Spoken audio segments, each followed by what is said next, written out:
दिन कहा गया कि जनाब एक गैर आईनी तरीके से 9 तारीख को एक हुकूमत को खत्म किया गया। मुझे आप ये आइन कॉन्स्टिट्यूशन आपके पास पढ़ाए, मुझे आप नो कॉन्फिडेंस पढ़ के सुना दें, अभी सबको पता चल जाएगा कि दैट वाज द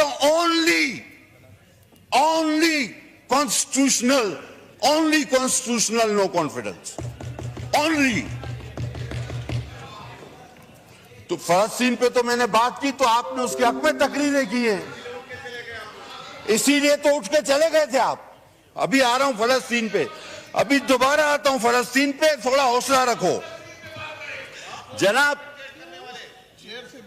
इन्होंने ये कहा नो क्रॉस टॉक, अब चेयर को एड्रेस करें प्लीज। सर अब उनका दवाई का टाइम हो गया तो मैं क्या करूं। सर बात यह है कि जिस दिन सलामती काउंसिल की मीटिंग हो रही थी तो राय फरार इख्तियार की गई। अब उसकी असल वजह क्या थी, मैं उसमें भी आता हूं। लोगों ने कहा जी इसको नहीं बुलाया, उसको नहीं बुलाया, इसको नहीं बुलाया, ये बात नहीं थी। बात असल में ये थी कि जिस तरह की तकारीर वहां से होती हैं तो वो तो यहां खुद आके बैठे हुए थे, तो उसके सामने कौन बात करेगा। उसके सामने हिम्मत ही नहीं थी बात करने की।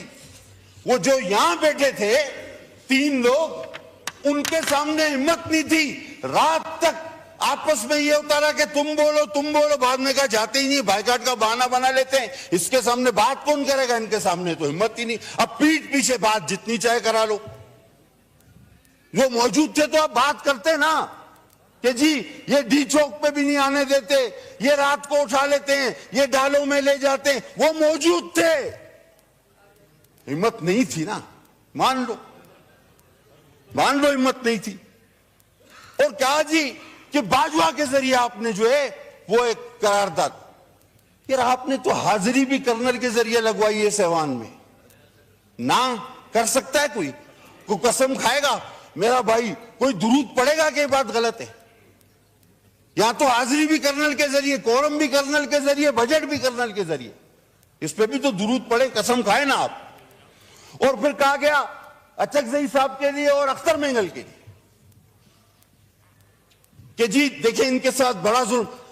तो क्या पीडीएम का हिस्सा नहीं थे अचकजई साहब और मेंगल साहब? क्या उस नो कॉन्फिडेंस का हिस्सा नहीं थे अचकजई साहब और मेंगल साहब? वो भी तो इसी का हिस्सा थे। तो यानी कड़वा कड़वा, थू थू, मीठा मीठा, हप हप, जो आज आपके साथ आपको सूट करे वो ठीक है, जो नहीं करे वो गलत है। और सर वो हुकूमत क्यों बनी थी?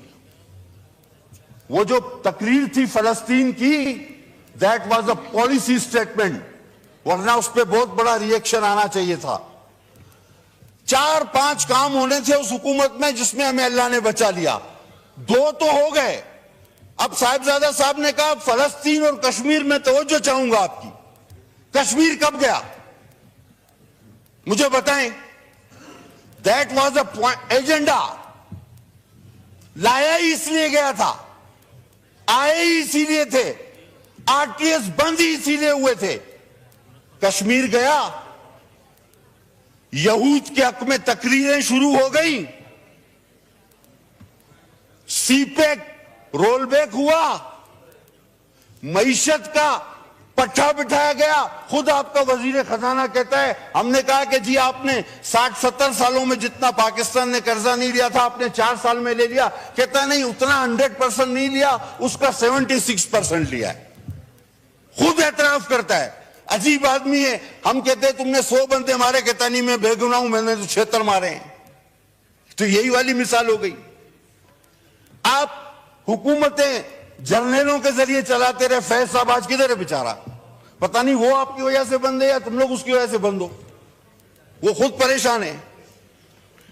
और जो मुक्का आप ही के एक दोस्त ने कहा था, लड़ाई के बाद याद है ना साहब, तो अपने ही मुंह पे मार लेना चाहिए।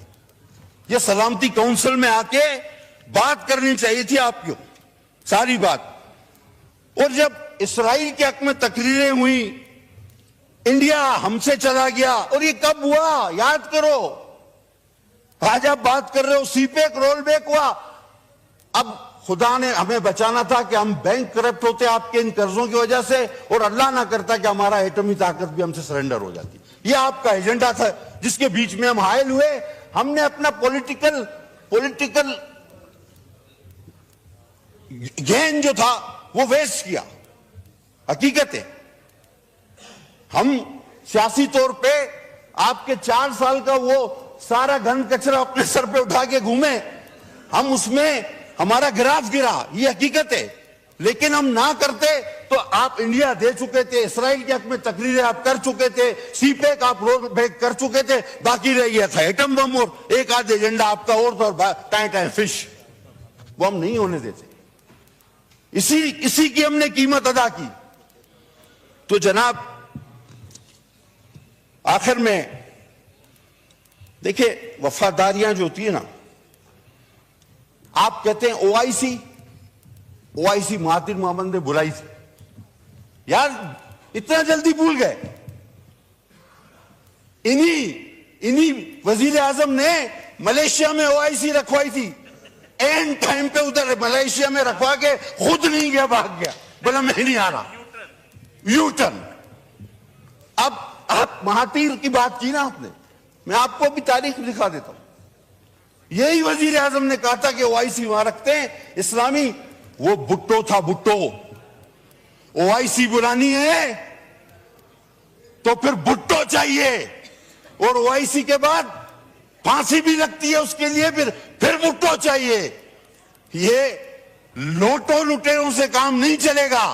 आपके स्टेजों से जो बोल रहे हैं वो कभी नवाज के नौकर थे, मैं साबित करके दूं आपको, कभी नवाज के नौकर थे, कभी चौधरी के चपरासी थे जब काफ का दौर था, मुशर्रफ का दौर आया तो मुशर्रफ के मालिशिया बन गए, और अब कप्तान के कारिंदे बनने की कोशिश कर रहे हैं।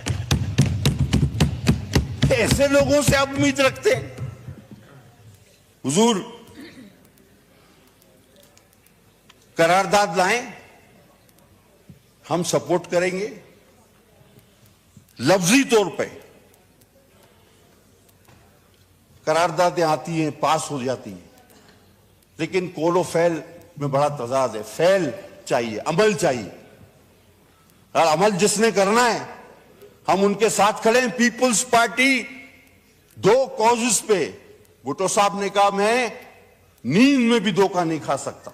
कश्मीर का फलस्तीन, यासिर अरफात ने उस डिक्टेटर से खाना काबा में कसम ली कि भुट्टो को फांसी नहीं देना, उसने वो कसम खा के मुकर गया, जिसके शाह फैसल भी गवाह थे। वो ओआईसी के बाद ही हुआ था सब कुछ, याद करो। उस जमात से हम हैं।